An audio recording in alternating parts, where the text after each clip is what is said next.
The Ultra action figure series is a line that, admittedly, I didn't have much interest in. Part of it has to do with the fact that certain figures lack any substantial accessories, which is understandable given that this is a budget line. However, it does leave you with limited posing options. That, in of itself, is what practically buried my interest. However, there's one particular release I feel deserves a closer look, and it of course pertains to the most recent series, Ultraman Arc. I have been enjoying Arc so far, it having some of the best episodes that New Gen Ultra has to offer. And since I felt like getting some Arc stuff while the show was still going, it led me to its UAF release. And with the SHF Ultraman Arc and its corresponding armors now being released, I thought it'd be a perfect time to take a look at this. Welcome to the Photoverse Project, one and all. And today, we'll be taking a look at UAF Ultraman Arc, its corresponding armors, and, well, you get the idea. So, right off the bat, Ultraman Arc looks quite stunning, even in this more simplified form. You can tell that while the base is solid, there seems to be quite a lot missing. This is in large part due to the missing paint apps. Only the front section seems to be painted, and silver here doesn't seem to have a metallic fleck to it. Well, the silver plastic anyway.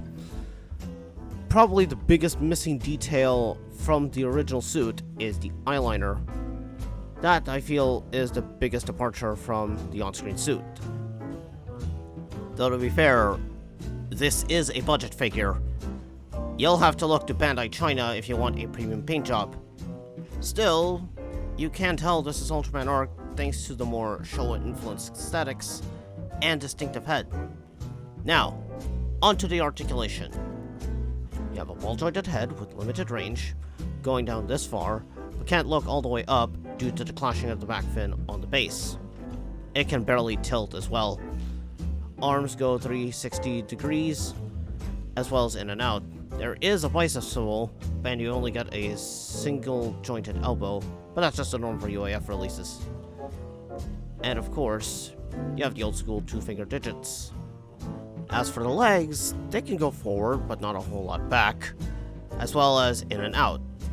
Also, I would like to point out that because there's no clearance between the thighs and hips, it is prone to paint chipping, similar to Kingdom Optimus Primal. The knees, much like the elbows, only have a single joint, and you have ball-jointed ankles.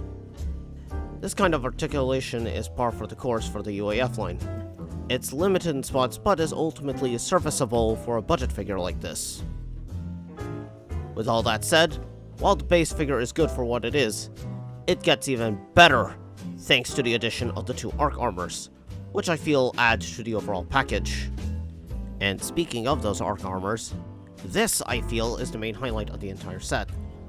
Since most UAF figures don't come with a whole lot of accessories, the fact that Arc comes with both of his Arc armors is quite the achievement. First off are the storage modes, as I've come to call them. They don't really do much on their own for the most part, but they do provide some storage for the armors when they're not in use. First up is the Solus armor. This is a very solid take on this particular armor. On the UAF, most of the yellow is noticeably absent apart from the shoulders and gauntlets, which is a bit of a shame, but not surprising for a budget figure. Next up is the Luna armor, and it looks surprisingly good considering its lack of paint. Unlike the Solus armor, it has a more distinct silhouette, and the blue pops out a lot more than the orange, funnily enough, partly due to the contrast. But still, Arc looks really good with either armors. Ultimately, I feel that UAF Ultraman Arc is a solid release. And if you want a more affordable alternative to the SH figure arts, in addition to the extra armors, this is right for you. Now, there's one thing I want to bring up before we wrap up. There's another set relating to Ultraman Arc, the Rution and Galaxy Armor set. While Rution is a redeco of the regular Arc figure, the Galaxy Armor it comes with is something else. maybe we'll take a look at this some other time.